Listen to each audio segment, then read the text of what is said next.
How many times do I gotta say that I don't trust these doctors, y'all? Like, I am the neighborhood witch doctor for those that are like really, really super duper close to me, okay? Including family members.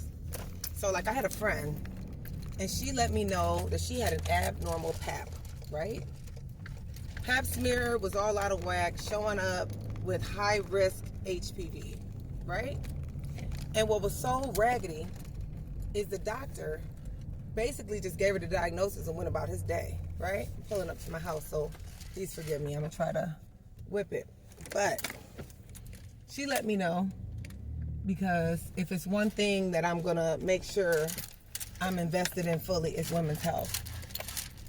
So I gave her like a protocol.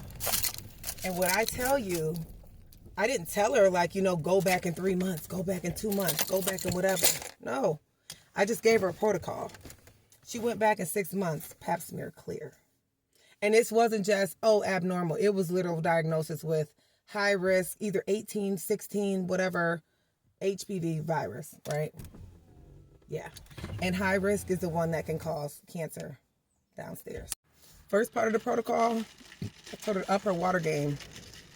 Anytime you're trying to do something to fix something, to heal something, to expel something or get rid of something, up your water game when you're taking these herbs. The next part, people ain't gonna like this, shut it down. Sit down. We're not doing anything strange for some change. We're not doing anything. Sit it down, shut it down. It's closed for business. Certain stuff was every day and certain stuff was like once a week. And I was literally freeballing it for her. Like, I've never done this, but I know what does what, right? And as I've stated before, I refuse to believe that the universe put us here with no answers and everything had to wait until, you know, modern medicine came along. No, that's not it. And what I'm going to say off the top is I cannot stand when people complain about the prices of things. Like, everything's expensive. Saving your life, you expect that to be free? You get what you're paid for. And it's funny because all of my friends know I'm not the crying friend. Like, if you need to cry, I'm probably not the best friend for you to call. I'm the fix-it friend, regardless what it is. Especially things like this. Like, so I'm working on myself. I'll ask them, are we crying or do you want me to help you fix it? Like, tell me which way I need to go with this, because I'm always going to go in the fix mode first. Okay, so boom. So I don't believe in, I don't even know if I can say this on TikTok, but I'll leave a blank. I don't believe in, however, of course, not on a regular basis, but if something is wrong, yes, I believe in it 100%. I told her to go get the D bags, right? Just one, $30, $40, whatever, pharmacy, go get it. I told her, get the bag. We're going to alternate this. We're going to 1 week do peroxide in water with a little bit of tea tree. Next week, we're going to do apple cider vinegar in water, a little bit of tea tree. Alternate each week, right? Next, I had her go on Amazon and get some suppository molds. Yes, that's a thing. Go online, get you some suppository molds. The main things you want in the suppository molds, tea tree, green tea, which you will have difficulty trying to locate an oil or an extract for green tea. I highly recommend that you learn how to do it yourself. It's not that hard. I would say 2 weeks at best, you got to let it sit to get some type of potency. You can let it sit longer. I can get into that later. So tea tree, green tea, turmeric. Turmeric's going to be your best friend for this. Those were the main things that I had her put in those suppositories. You need some type of carrier oil. I'm not a big fan of coconut oil. People love it. I don't really like the smell. I don't care where it came from. I'm really not a fan. I don't like it in my hair. I don't like it much. Anywho, it's a great carrier oil and it freezes well, because when you make these suppositories, you're going to want to freeze them because you're going to use it when you go to sleep. So you're going to put it in the freezer. It's like a mold. It's like 24 in the mold. When they're good and hard, pop them all out, put them in like a sandwich bag. Keep it in the freezer. After you take your shower, you get your little water for the night, whatever. When you know you are going to bed, you're going to get one and you're going to do what you got to do. And immediately lay down because it's going to melt. That's what you wanted to do. Oh, I forgot to say black seed oil. Black seed oil also went inside of that. So add that to your mixture. But black seed oil, I put that on everything. Just like they say Frank's hot sauce, I put that on everything. I'm not going to lie. You can use cloves of garlic as a suppository too.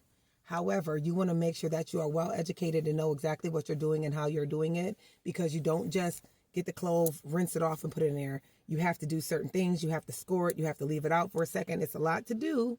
So don't just jump in there. But if you do your own research, you'll figure it out. Next, I'm going to tell y'all what I told her to do orally. So orally, I don't like the taste of green tea. However, it is great to drink.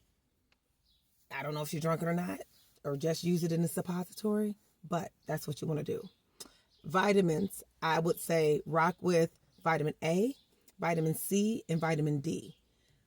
Everything that I'm saying, Google it, research it on your own. I'm not a doctor. Again, I'm an herbalist.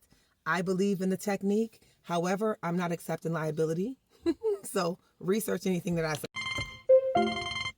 Forgive me. Folic acid. Folic acid, you want to make sure you have an intake of that. Honestly, I don't really go off of what medicine bottles tell me as the prescribed amount, because I believe those items are based upon like a person that weighs 140. I don't weigh 140. So when they say to get certain amounts and do certain things, I don't necessarily follow that, because, hey, it's made for this type of person. I'm not that type of person. So with anything that you take, go ahead and make sure that you are trying as best you can to wait it out for yourself. Back to black seed oil. Orally, you want to take at least 3 tablespoons of black seed oil a day. Once you choke it down a couple times, you get used to it. It's cool. You want to take some, I'm probably going to butcher these, but it doesn't matter. Chlorella. You want to get you some chlorella. That's a type of algae, as well as a spirulina. That's another one. You want to take both of those. So you want to take those like 2-3 times a day. And again, research when you buy it. Just don't go off of what the dose says on the, no. Think about yourself. Keep in mind, these are natural. Of course, weigh it out with anything that you're taking. But I hate to say it, but I rarely ask a pharmacist, because they're not going to get what you're saying anyway. Then I told her to take some mushrooms, reishi, and I call it shiitake, whatever it may be. Both of those. Capsule form, I'm a fan of capsules, because a lot of these things I can't handle. For the black seed oil though, do not get a capsule. If you get a capsule, it's going to be filled with beeswax. It's like cutting it. So you don't want it.